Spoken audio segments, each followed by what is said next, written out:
Is there trouble brewing for Trae Young in Atlanta? Uh-oh, we've got all the tea. Are the kids still saying tea? Great. Run it back. Starts now. Run it up, the run it back. Yeah. Run it up, the run it back. Run it back. Run it up, run it back. Yeah. Run it up. Good Monday morning. This is the illustrious panel of Run It Back. I'll introduce them right now. As always, Stadium Insider, Shams Charania. He's got some news for us today.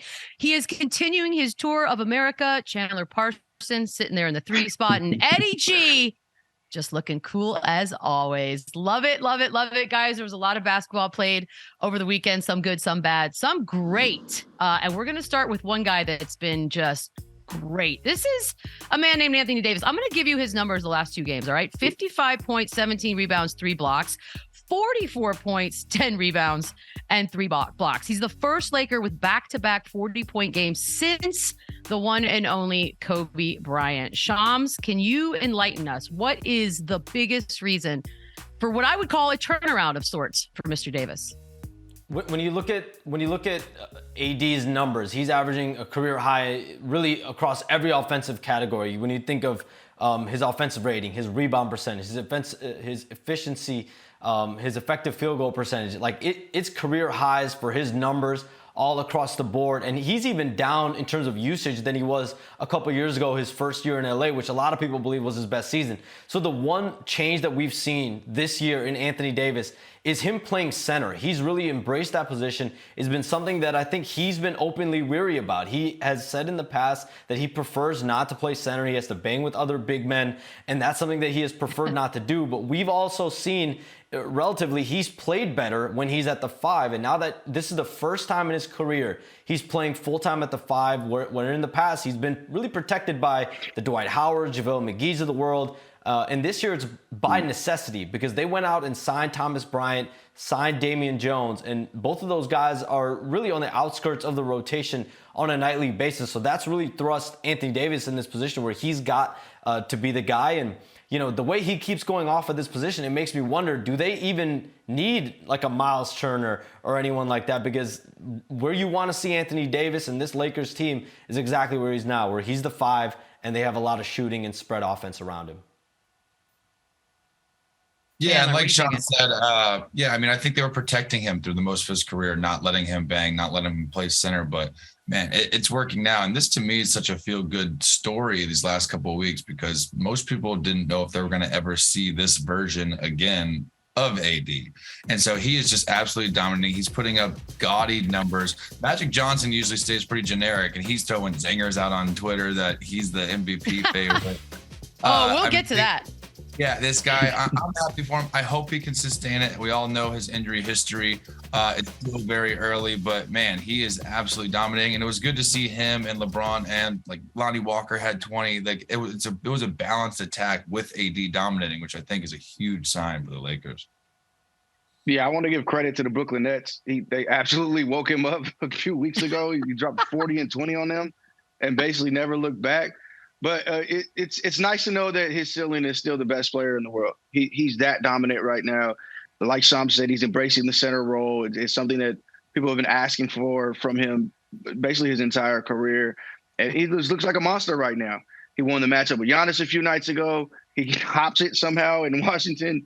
He's on a tear, and it's absolutely changed what the Lakers can and maybe will be this season. I don't think they're contenders by any means, but this is looking like a sure playoff team now, a team that maybe can win around.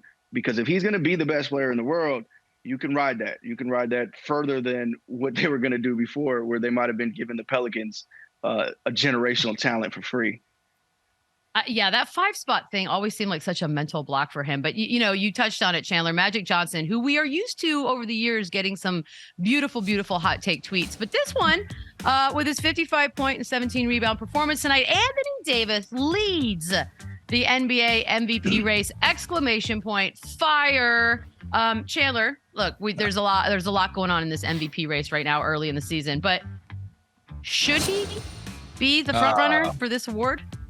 No, this is a bad take. His team, team is 10-12, and listen, he's been on an absolute tear, like we're talking about. But even when Russ was on a 500 team in 17 and won MVP, it didn't feel right. And listen, still early. These guys can catch fire with him and LeBron James on the same team. Anything can happen with these guys. But no, you look across the board. I like D-Book. I like Giannis. I like Tatum. There's still so many guys, in my opinion, that are ahead of him that are actually winning. Yeah, I'm pretty sure Magic knows he's being hyperbolic here, but all due credit to AD, and I think that's one thing that I would love to see him win in his career is an MVP and to really put the feather in his cap. But it's just too big a hole right now. They're 10-12. They're, for as great as this is going, they're the 12 seed right now. It's they're still not even in the play-in. So let's relax a little bit. Let's let the young bucks have their moment right now. Jason and Devin Booker, and let them enjoy that.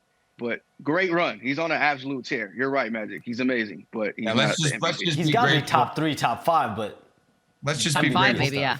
Version of him. Yeah. No, I agree with Chandler. Like this is what we waited for forever. But look, they are losing right now, 12th in the West, but they're 8-2 in their last 10. 3 of those against the Spurs, asterisk. But Chandler, is it a blip or is it a trend? I don't think it's a blip because you can see the potential with them. And like this game that we're talking about, LeBron went off, Lonnie Walker went off, and their bench guys are starting to play a little bit better with Reeves, and Schroeder is helping their depth a little bit.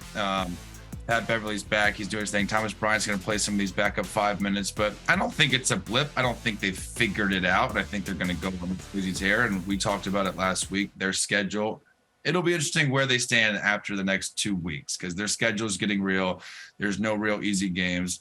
The Wizards have been having some success, but we all know they're not that team. So let's I would give it some time, but yeah, they're playing well and they figured out the Russ off the bench thing. Now they figured out the AD thing. This is definitely positive steps forward, but I wouldn't call it a trend or I wouldn't call it a blip. I don't know what to call it, but they're playing really good. It's time to wake up. Yeah, I think I think it's just kind of a recalculation of what they are. We talked before about they needed to reshuffle their hierarchy as a team and what they were doing and how they were situated things. They were waiting for Dennis Schroeder. They were waiting for Thomas Bryant. Hasn't been great. They were waiting for AD to be healthy. They were waiting for LeBron to be healthy. And now they're kind of there and they can recalibrate. And this is kind of the team they are, a lower tier playoff team full of veterans they know how they want to play. They're going to be active. They're going to be physical. And we've seen that over the last 2 weeks. And LeBron has inserted himself in well and hasn't hijacked the situation like some people thought he might have. And there's a path here with point guard LeBron, with 6-man Russ, who's the favorite right now on FanDuel to win the award. Yep. And rightfully so. He's been killing it in that role. But yeah, I think they just recalibrated exactly what they were and made this team make way more sense on paper. And they've shown that. Yeah, the West it's a crazy conference right now. But we'll go to the East for a second because we had some drama, some good drama, I think. Trae Young and his coach, Nate McMillan, had a bit of an exchange, apparently, that resulted in Trae just not going to Friday's game. Did not play, was not a part of it. It's kind of a crazy situation. Shams, like what can you tell us about what exactly went down here? So Nate McMillan has a policy, which, as Chandler probably knows, it's a common one for coaches. It can be common where he wants players that play to be present at shoot around. And Trae Young was dealing with shoulder injury. He decided that he wanted to essentially not participate in shoot around, decided not to participate. He wanted to focus on treatment.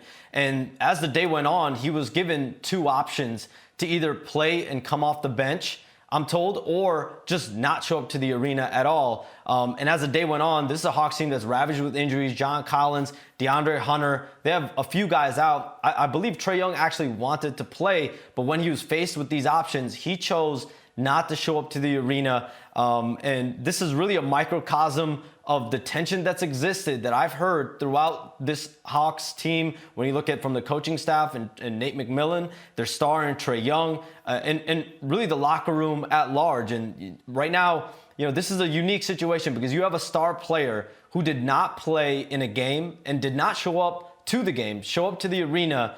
due to an exchange with his head coach. And so it's going to be on Nate McMillan and Trae Young to right the ship, because from what I'm told, Nate McMillan's job is safe. He's not going anywhere. So Trae Young, his strained relationship with Lloyd Pierce had something to do with him being out. I don't think the same liberty is going to be given right now with Nate McMillan. He is good, but I'm curious. Chandler was there in Atlanta. He played with Trae Young. He was around a lot of the characters that are there now. What do you make of it? Like, how unique, how rare is this in the NBA? Yeah, well, first of all, nobody likes shoot around. Nobody likes to go to shoot around. Shoot arounds have kind of become useless in my opinion. But it's more of like a walkthrough. It's more of kind of going over offensive sets, going over coverages. How are we going to guard Luka tonight? Things like that. You're not actually grinding. It's like Thibodeau back in the day used to have teams going like tape for shoot around. That doesn't happen anymore.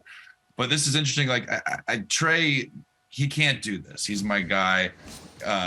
They've invested way too much in him. They've given him the keys from Rip. This is his 5th season. You can't do this. You can't let your teammates down. You got to be bigger than this in the moment. I also don't like the idea of McMillan saying like you can come off the bench or don't show up to the arena. Like giving your star player these days an ultimate probably is not the best idea either. But Trae's got to mature a little bit. He's already been through issues and got Lloyd Pierce pretty much fired. This is now the next coach who's way cooler than Lloyd Pierce and a great guy and a good coach. I think he's got to be bigger in this situation. Shoot around suck. They're annoying. But you're the star player. Everyone's going. Everyone's got to go. But I see where he's coming from, though. Like, you're not going to give a star player, an ultimatum like that. And the fact that he just didn't show up to the arena, respect, not the best idea. Ultimatums, just in my own personal experience, they don't work. They don't work in any capacity, any relationship. He did have a tweet, though. This was on Sunday night. Waking up to public statements about my private life. By the way, good for you for waking up at 7:30 on a Sunday. That is fantastic. Naps are cool. I will say, I would argue this. I'd argue the privacy aspect of this. Yeah, you guys know I'm not going to know that. Give me unless it's from the 80s. I don't know it. But that being said, like we've talked a little bit about this Hawks team and DeJounte Murray and the booping and the bopping, and then they end up losing games they probably should have won, and the leadership situation, Eddie. Do you see this as a mark against Trae and his leadership qualities? Yeah, and there's been a few already. There's been players there who have wanted out almost the moment they got there. There've been players there who, John Collins pretty much publicly said, yo, I want out. And there's one common denominator there throughout this entire tenure. And we've mentioned it before, this style of play is tough. And for a guy like him who might be the worst defender in the league, who takes some of the worst shots in the league, who isn't shooting well this year, it's even worse. And so I think it just piles up. I do like that ownership and the front office is basically saying, look, you guys are just going to have to be adults. We're not firing our coach. We're not trading Trae Young. Work it out. But yeah, like a no call, no show is bad in every job. It's really bad in the job where they're supposed to be following your lead in like, a physically demanding thing.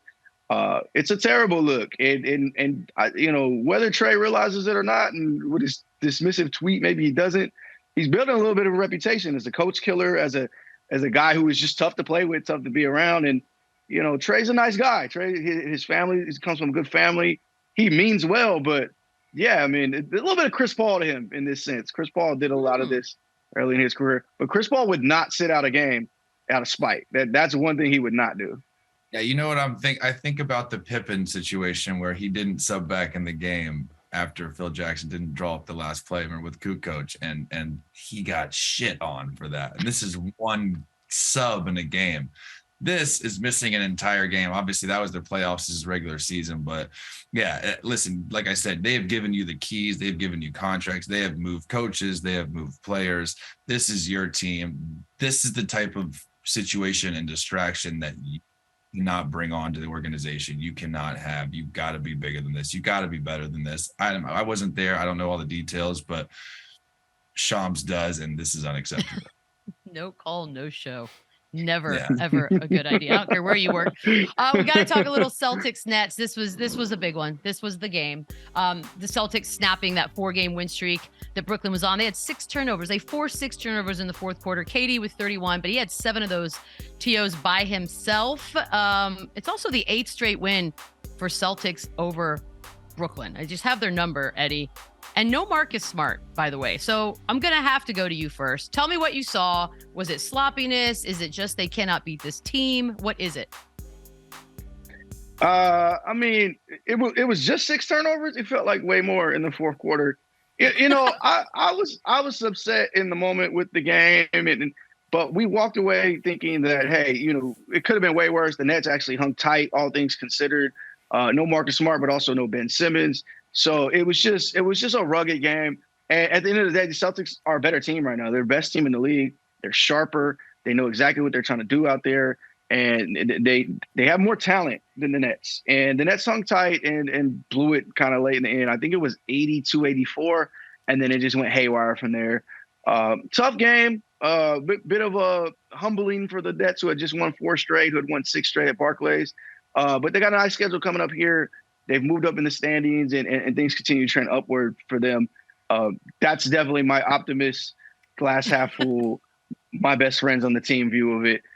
Chandler, by all means, tell me how terrible the Nets are. I love it. No, listen. This was a situation where the Nets were feeling themselves. They were feeling good. They had their winning streak going, but the Celtics also had theirs that was just broke by Miami. So they wanted to get back in the win column, and they kind of just showed the Nets that they still have a long way to go, and they're going to have to go through this team if they think they're a contender. And this duo with Tatum and Brown played unbelievable. And this just shows you how good they are, because the other guys like Derek White and Brogdon and Al Horford, they didn't play well, and the stars let them. And then there's games where the stars, one of them don't play well, and one of those guys step up. So they're so balanced. They play so hard. They're tough. They really have it all. So this just kind of showed them that, it's not going to be too easy going through us. Look, we love superlatives, and we've asked this about a few other duos. But as far as Tatum and Brown go, it feels right when putting this award of best duo in the league right now. Is there an argument to be made for anyone else, or are they head and shoulders above, Chandler? No, I think they're the best. I think both sides of the ball, they're the best. They can do it all. They score multiple different ways. They rise to the challenge. They're winning. They kind of go back and forth, but they get everyone else involved. They are really special, really, really fun to watch. And they kind of are showing what Kawhi and Paul George, these 2 big wings that can switch defensively, that can post up, that can mismatch nightmare. These guys are doing it. And I don't even think it's close. I think they're the best duo in the league so far. I agree with Chandler, and also it's crazy how far they've come from just a year ago, around this time, where everyone was asking the question, are they going to be able to stay together? Does Boston need to trade Jaylen Brown? What happens with these 2 guys? Because they're not able to figure it out. And then just like that, you got to give credit to Ime Udoka. You have to give credit to them too. But now it's like they've got the template and they're just riding it, and they know exactly how each other play. They know the style that they have to play to win. They're really playing unselfish basketball right now. There's nights like last night where Jason Tatum struggled. Jaylen Brown steps up. It was like that in the Miami game on Friday as well. So they're able to play off each other with ease now, which is surprising given just a year ago. Yeah, I talked to Jason Tatum before the game. I said, I have you as my MVP right now. Please don't bring none of that MVP crap on the court today. He listened for about 12 game minutes and then snapped in the second half. But he did, on top of that, Jaylen Brown scored 20 in the first quarter. Like, they're an insane duo. I think they're clearly the best duo in the league. And, what Jason told me was, look, we lost yesterday, so tough shit, basically. You're going to get the worst of it today, and then left. And I'm like, all right, here we go. So they look great. They look like the best team in the league, and I'm happy that we don't have to see them for a while now again. Yeah, no kidding. He did show you respect by holding off for a few minutes. I think that's nice. We have a fun stat. 9 turnovers. Yeah, see? Thanks, Jason. Thanks, Jason. Kyrie now 0-6 against the Celtics since the image was taken. Ooh, somebody's keeping track. Alex with the green shamrock after your name. Fantastic. We have an ejection notice. Rudy Gobert. Look, some people have a reputation in this league. Some have earned it. You guys can decide with this next one, but Rudy Gobert was ejected for this moment, not that moment, but probably that moment. The tripping of Kendrick Williams. If you just watch that video and you don't finish it, you think, oh, it's just a play, yeah? No. But I'm going to give it to Chandler. Do you give him a pass, or is this a legit ejection situation? This seems just like frustration built up. I don't know if he's listening. If he's listening to Eddie too much to shit on him, Monday, Tuesday, Wednesday.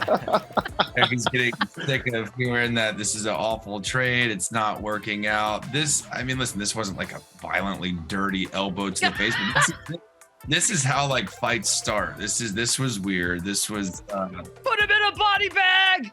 I mean, that's what it looks like. It wasn't like really like the enforcer type of move for it to get ejected, but yeah, this is just kind of, I think, him getting upset and frustrated, and just said he had a boiling point. And I mean, he was talking a little bit, but yeah, look at him. He wanted the smoke, I guess. Just limbs everywhere. Like, look, I don't care what Kendrick Perkins says. Rudy's lucky that he didn't get decked right there, because he was just cleared away in a position to get hit right in his face. I don't know what this was about. Like, I didn't see the play before. They weren't all too tangled, but he definitely tripped him. Like, that's a penalty in football. And then failed to kick him, but tried. Like, what's going on here? Like, I don't know. He deserved the ejection, by the way. Like, he for ruining my parlay that one day. And, that's a great point. Figure it out, Rudy. Like, I don't know what this is all about. But the Thunder, 3-game winning streak. Like, I think that's the story here. Rudy's never the story. There's some vulnerable moments. He really is. But look, there were 8 technical fouls given in that game. These are definitely 2 teams who play in the NBA. So I don't know. Could there be a rivalry? Is there something? Can we make something out of this? We're looking for stories, guys. Is there a rivalry here? The only thing I took out of this was Naz Reid started hooping when Rudy Gobert got out. The guy went for like 13 and 18 the minute he went out. Towns is out. This is going to be his chance to get a real opportunity here and show that he's a real player in this league. And this is one of those situations where Towns go out, Rudy gets ejected. There's going to be roles for other guys, and Naz Reid took advantage of that. I love it. That video is so good. Just confusion. We're going to take a quick break here. Coming up next, is it possible? Is an in-season tournament coming to the NBA? Plus all the best dunks from the weekend when Run It Back returns. Run it back, yeah. Run it up. Run it back, yeah. Run it up. Run it back. Run it up. Run it. Yeah, Lakers waiving Matt Ryan. He was impressive. He also had that game-winning shot back in November. It moves a spot. There's a spot now open for the Lakers ahead of the December 15th trade date. That, of course, from our very own Shams with the scoop. I, of course, was sad. Everyone loves a feel-good story, which Matt Ryan, DoorDash delivery driver, was, of course. But shout out DoorDash. Shout out DoorDash. How does this impact the Lakers, though, as they move forward? Yeah, so I mean, on one hand, it's Matt Ryan is gone. He was probably their best, straight up shooter on this team. He was shooting about 38% from 3-point range. But in a larger, bigger picture look at this, this opens up a roster spot for the Lakers. Moving, as we get closer to the December 15th trade date, that's when free agents can now be traded. And the Lakers do have a spot open that they can now use potentially in a 2-for-1, a deal where they get back multiple players. And I think that was very important for them. They could also look to potentially add a player. There are multiple free agents out there. They looked at Mo Harkless already in a workout. There are different free agents that they could take a look at now that they have a spot open. I think this is about flexibility as we get closer to trade season and everything starting to heat up. And you know what? He's still tweeting nice things about the Lakers. He is just built differently than I think most of us. Also, a lot of talk lately about in-season tournament possibilities. So I cannot wait to hear everybody's take on this, Shams. What's the latest on that?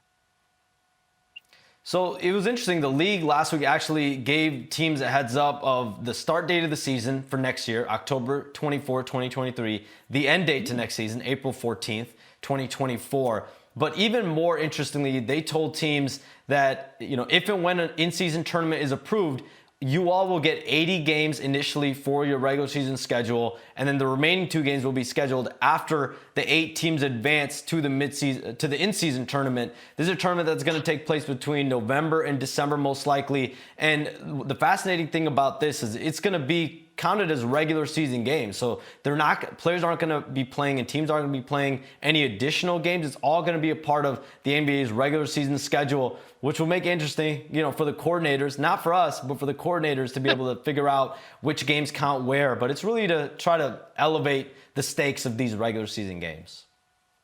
What will you win? What is the point? exactly, other than something new? So they've discussed a couple different things. There's been $1 million prize per player for the winning team, but overall, I think it's the total BRI. It's incentivizing players, the league, because this could generate more money. Could the league give the in-season tournament games or some of the games to a streaming partner? I think those are all things that have been discussed with the league. And also the fact that these are all within regular season games makes it so that players, it's not like you're being incentivized to play additional games. It's really getting potential earnings and benefit for current games. So those are all the factors. But I'm curious, Chandler, from a player perspective, like, would you even want to do something like this for your player today? Yeah, it's interesting. I think if it all counts as the same season and nothing really changes on my mindset of going into camp and playing, an 82-game season with playoffs and to win a championship, I don't think it changes much for me. It really depends what the incentive is. Like if I'm a max guy, the $1 million bonus is the 10-day guy or the guys on the rookie deal. That's a huge bonus incentive for them, more so than the guys now making $40-50 million a year. Also, if it's like picks for a team, I don't think that's very incentive at all for the players, because I might not even be on this team next year. So I really could care less what the team gets. I could get traded. So there's too many unknowns for me I think it's interesting. But I mean, if it's bonuses money wise, or maybe from your endorsement deal to add, something to it, that could be cool. But yeah, I mean, don't fix what's not broken. I like this. I like the playoffs championship. I think that's plenty. Interesting. Eddie. Yeah, I wonder what this is supposed to mean, like, for a fan.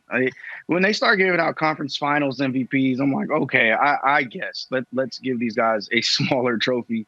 But when you're trying to market these games as more than what they are, Hawks Knicks on Tuesday, I don't know what I'm supposed to get out of that as a fan. It's meaningless besides this trophy that is also meaningless. I'm not sure what we're going here for. And I know the argument is, they do this in soccer. You'll get used to it. You'll come to like it and blah, blah, blah. Cool. Like, get me to the real playoffs. I don't care about the tournament that has the Thunder and the Magic. It's like, save me, please. Save. Wow. Okay, look, if we're going to steal from international soccer, why don't we steal the relegation, guys? Is that not the whole point? We relegate to different leagues. That's what we're supposed to be doing, not this in-season tournament bogusness. But I don't know, Shams. Keep us on it. I want to know what the prizes are. I think that's going to make it important or not important, but I do appreciate that they're trying something new, I guess, maybe. We'll see you tomorrow. Happy Monday to our best friend, Shams. Guys, also, happy birthday to our guy, Eddie G. I got to say that before we leave. Happy birthday to Eddie. Happy belated birthday to Eddie. Yeah, Eddie. He's not getting away with it on running back. Not happening. You're not. How about you trying to get away with it last week? We didn't even know. I think technically I did. And yeah, I'm paying for it now. You are, and we should do it every day for the next 6 months. All right, we're gonna do a little That Man Has a Family. There were some moments, some dunks, some happiness. So we'll start with the young Sabonis over the also young Mikal Bridges. I don't hate this one, guys. Roll it. Yeah, here we go. Sabonis is how many crazy. Steps? Yeah, but Sabonis is nuts because a lot of these NBA guys are strong. They work out. They're on the same nutritional program. And this guy is just so much stronger than everybody else. It's really crazy. He's just so straight up and down. Like, thank you. You know Baby what? bonus. I watched Mikal Bridges light up 800 threes last night and then do his little 3-finger hand salute. So I like this one today, guys. This makes me feel better a little bit. Shaden Sharp. Little monster football. Okay. I hit the group chat on this one. This one I got out for. This kid needs to be in the dunk contest. He's got like this Gerald type bounce. I want to see him in a dunk contest because this was. You know what? You like a video game. This looks like a video game. Like, it bounced so perfect for him to have this ridiculous. Like, it hit right in his hand. This is like the dunk you wish you could do on the 8-foot rim when you're a kid. So this is insane. So much had to go when into you're a this. Kid. I honestly, I think if it bounced the other way, I think he just grabs it with the left anyways. This kid's a freak. Yeah, that's a good one. I believe it. That is a good one. We got 2 young stars of the game. Anthony Edwards with the block on Ja Morant. Oh my! This is cool for the names, but like, Ja's getting the bump. Yeah. It's a double pump. It's all right. But I like that Ant put it out there like that. Then went and told his dad later. You know who the man is. I love Anthony Edwards with my whole heart. Yeah, this is a good block, but nothing. This ain't making like the Sports Center top, guys. How dare you? It Yeah. might. You have to fill 10 spots. Giannis. Okay, wait. This is a block, by the way. I don't want you to get too excited. Yeah, this is fun, obviously, because of who it is, and LeBron kind of invented this chase down block. So the fact that like that's the fair. the new LeBron did this on LeBron is this is awesome.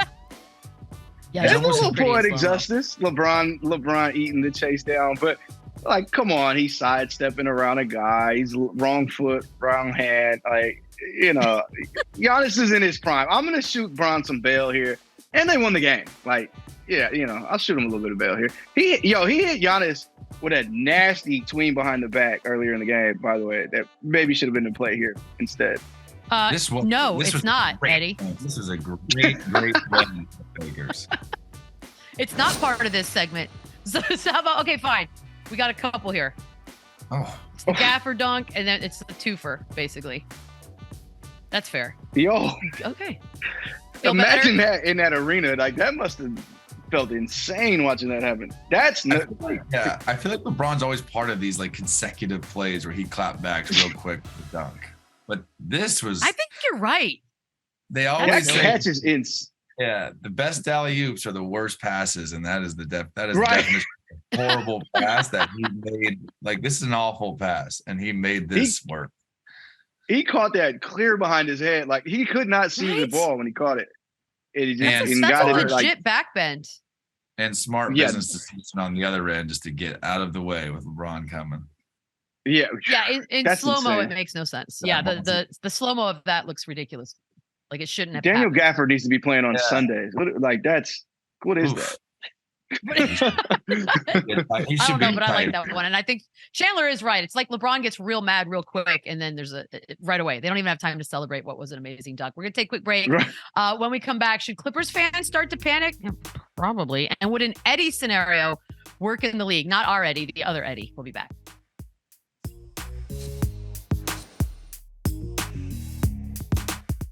I mean, Jose Alvarado had a career high 38 points yesterday in a win over Denver.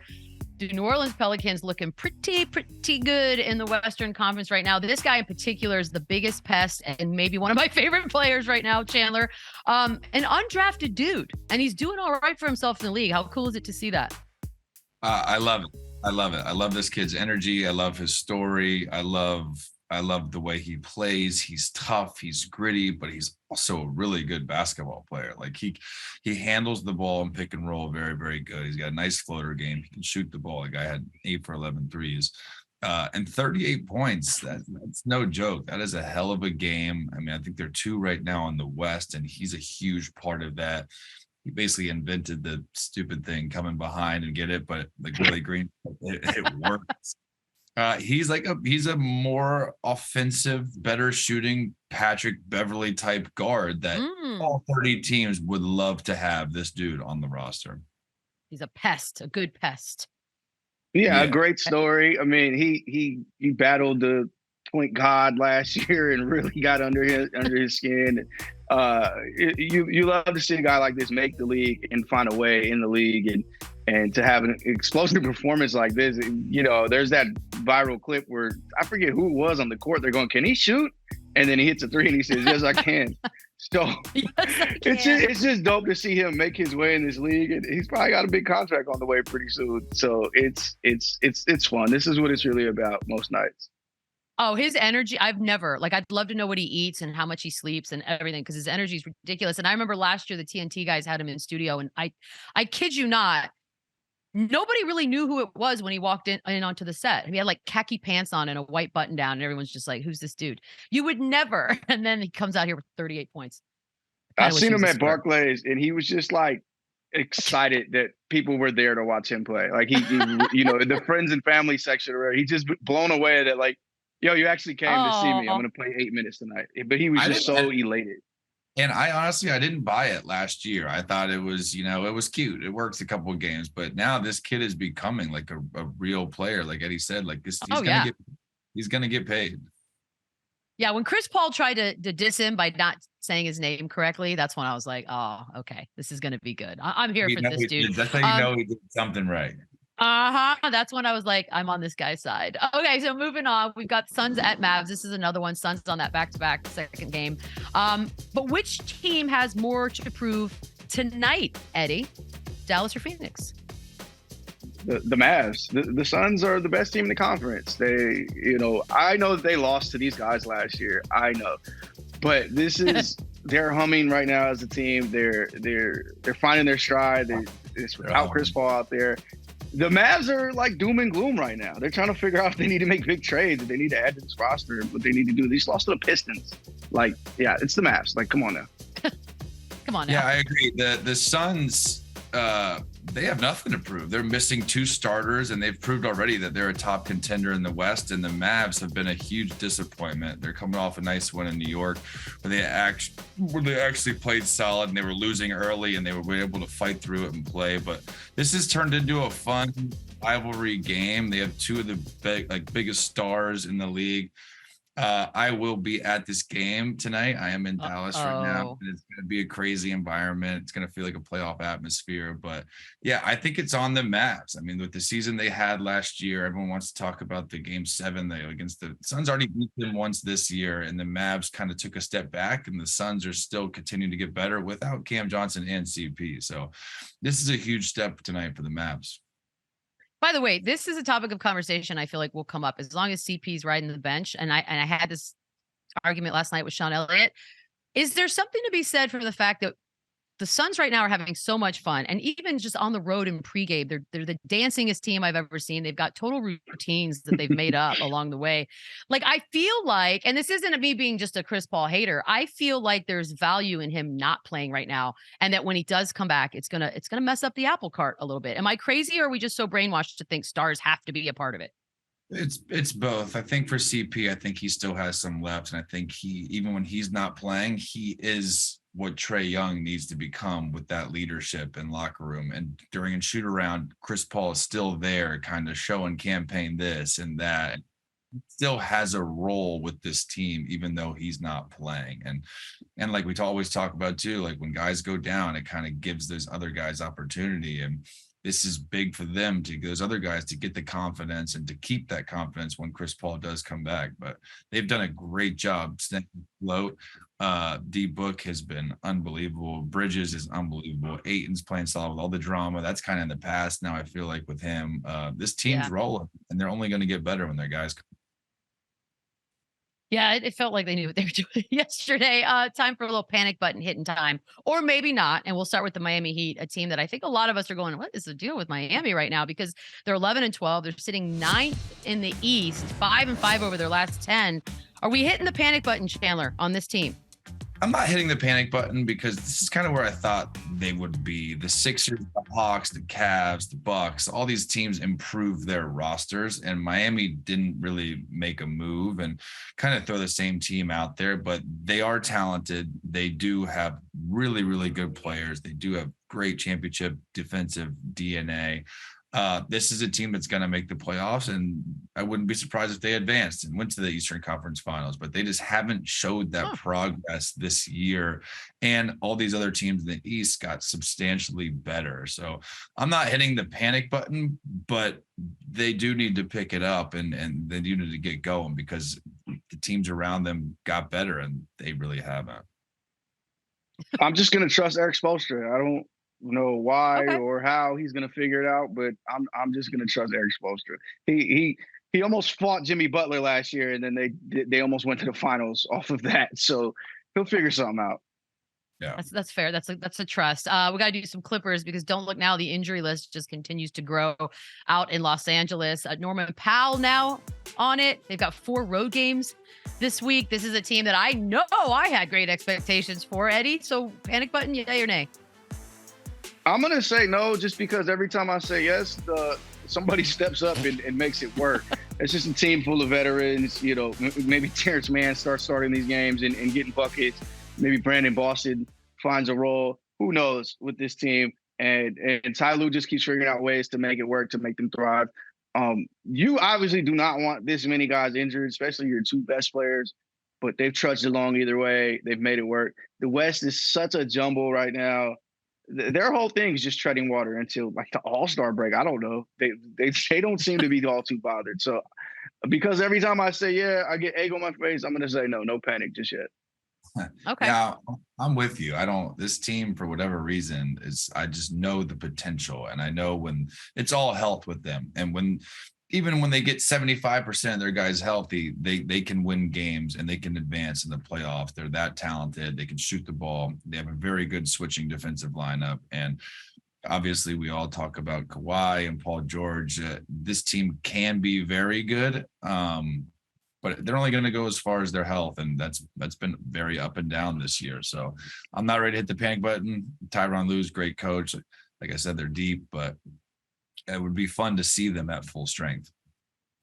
Given y'all's track record, I think they're going to go 0-4 this week because you both agreed not to hit the panic button. So we'll see. Maybe things are going to turn for everybody. We got individual panic buttons now for Fred VanVleet, a guy that we haven't really talked about much at all this season. Over his last 5, he's averaging just under 13 points a game, 31%, 27 from 3. Panicking on him, Chandler? No, I'm not panicking. Maybe I'm on Xanax or something this morning because I am not panicking. But Amen, sister. He's got a player option this year, so it's obviously in his best interest to pick it up. But I love the Raptors, and he's a huge part of their team. I wouldn't be surprised if they made a run in the playoffs. And he's just so solid. He's not someone you worry about. He controls the offense. He can shoot the ball. His story as well. He's been there before. I'm not worried about him. Obviously, we'd love to see him pick it up, but I'm not worried about VanVleet. I'm not worried about him here. He's a pro's pro. He's not shooting great this year, but he's kind of like the peak Alvarado story of a few years back. He's undrafted, same thing. We've all seen the video of him not getting drafted and just betting on himself. I'm not worried. That's a well-coached team. They fight. They're doing about as well as can be expected with all the injuries they've had over there. So he'll be all right. Fred has a hold on it.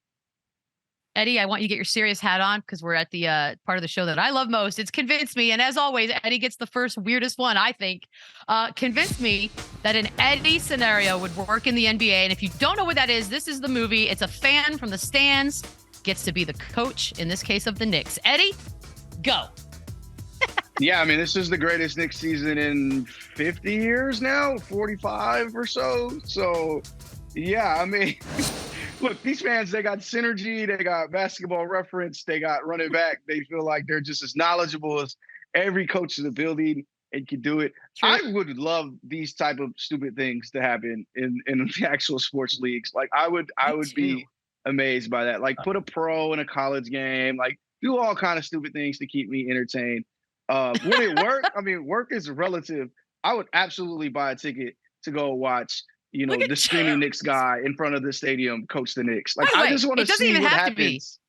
If it was like the Celtics or the Bucks, yeah, but this roster of the Knicks, I don't want that job as a fan. But if it was another team, if it was another team, maybe. But this Knicks roster doesn't do it for me. I don't think any fan's gonna have success doing this. Okay, but Chandler, you show up to shoot around because you love it so much, and Eddie's the coach. You're like, who are you? I'm Eddie. I'm your new coach. What are you listening at all? I'm probably not listening, but I still know the sets. I know the plays. I still know what we have to do as players to get it done. But yeah, I'm not necessarily like at least you're honest.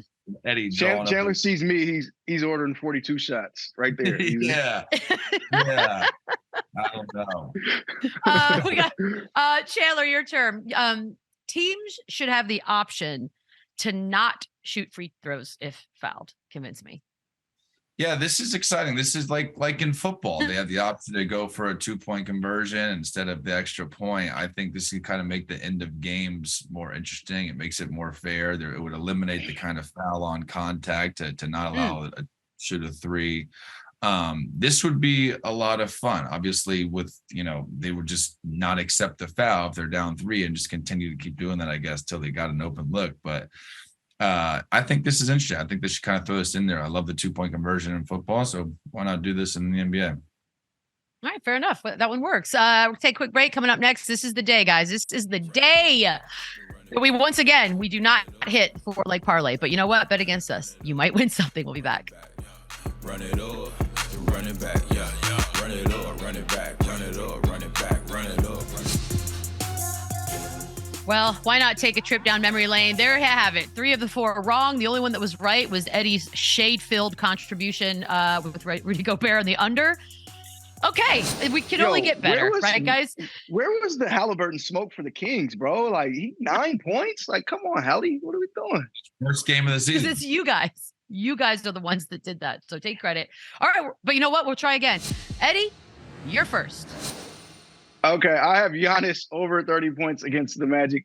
Giannis is nothing if not a bully, so he's gonna, feast on these young fellas. But hey, we might see Bobo give him a run for his money. I don't know, just to ruin the parlay.